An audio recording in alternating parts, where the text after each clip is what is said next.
Hello guys, today I'm gonna review one of my games because I want to show you a concept that you can use in your games, and I just want to show it to you, so if you're in a similar situation you can maybe get some lead using the technique I'm gonna use in this one. It's a concept that is mostly for people that don't have TP, like for an enemy doesn't have TP and you have TP.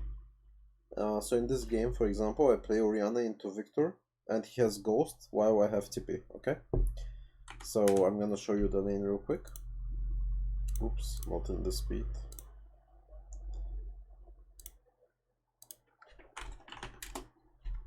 Okay. So we start the lane.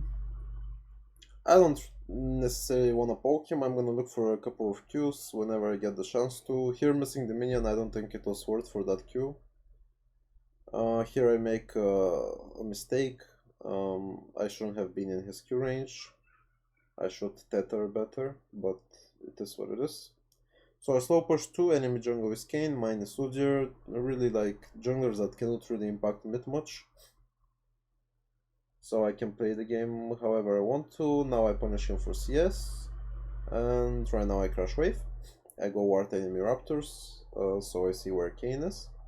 Now he ganks from top side. This is crucial information for me, because for example he could do red Crux into raptors, for example, I don't know. And maybe if it was a different jungler. So I had to see him on raptors first to see what he did, but right now he shows on mid with blue buff, so I already know he started top side. And that would mean that at 5 minutes-ish, he would be top again, or like 440-ish, when his jungle starts to respawn. So that's very good information for me to know already. And that's it, like his jungle, like his gank didn't succeed. Now he cannot really gank me again, I have vision on him. And as I said, Kayn is not really a jungler that can do much. Here I was late, I should have punished for the last hit. I don't know why I did the movements I did here, no point to go back and stuff like that. I should walk forward, get my minion, go hit him, but I didn't do that. And I miss cannon, we don't talk about it. Here I try to poke him while he's farming, I don't have abilities now. And here, since I have a ganking jungler, my bot is pushed up, enemy jungle is around bot side. I don't really see me getting any attention from the jungler. And he has no TP, right? So I don't want to give him base either. So I'm just gonna start pushing now, okay? I'm gonna use my mana and stuff like that. No, actually I don't. I just spam last hit. Right now, I wanna crush on next wave, right? So I'm gonna slow push this one. Try to make it thinner, like trim the wave a bit, so I can get the push on the next wave and crush. Because the wave after this one that is coming, is cannon, and I wanna base on it.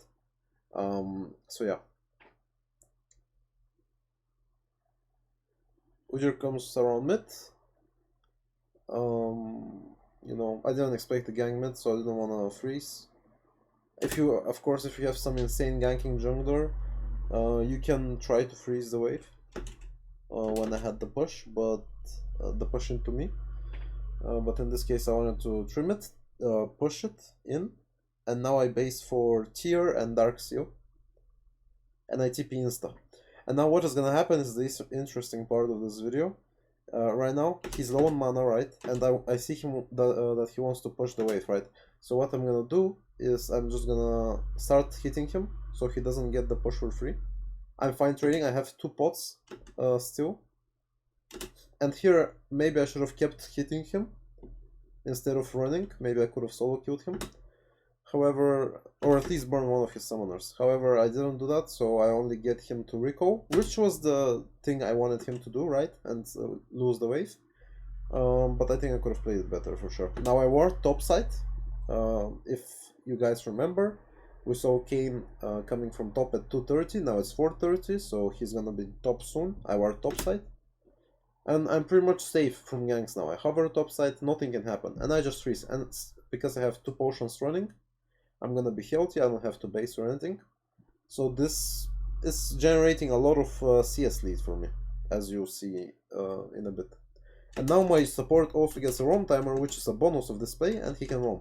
But look already at the CS difference. I am 37 CS, he's 23 CS, and he's about to miss even more CS, you know? So I'm already very far ahead in gold on this lane, and that's very good for me. Now I typed that he's base, because I didn't know if she knew, so I just want to let her know that he's coming out of base. He's about to come to a wave now.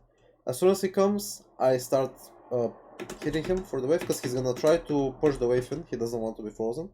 I start hitting him. Kayn comes mid. We start the fight. Very good execution by my team. And we win the game pretty much off of this play. Because right now what is gonna happen? I slow push this wave and look my base. I'm 52 CS at 540. He's 28. I'm legit around 20 CS up. And I'm gonna base for Lost Chapter because I have future. Oh no, I don't base for Lost Chapter. I almost have enough for Lost Chapter. So here, if I was one idea out here, I could push mid and get Lost Chapter, or I could maybe ult the wave mid and get Lost Chapter base. But you know, I didn't think about it in the game. Maybe it was a possibility, but at the same time, I feel like I'm strong enough to use my ult to punish him on lane, so I prefer not to waste my ult. And I don't want to risk losing the next wave, so I just base, get a good base here, get my CS.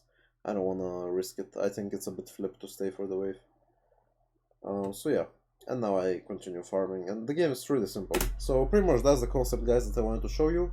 I pretty much traded my resources in terms of like a bit of HP to make him go base, you know, because he had no base yet. I had items advantage, I had potion advantage, I had mana advantage, he had 0 mana.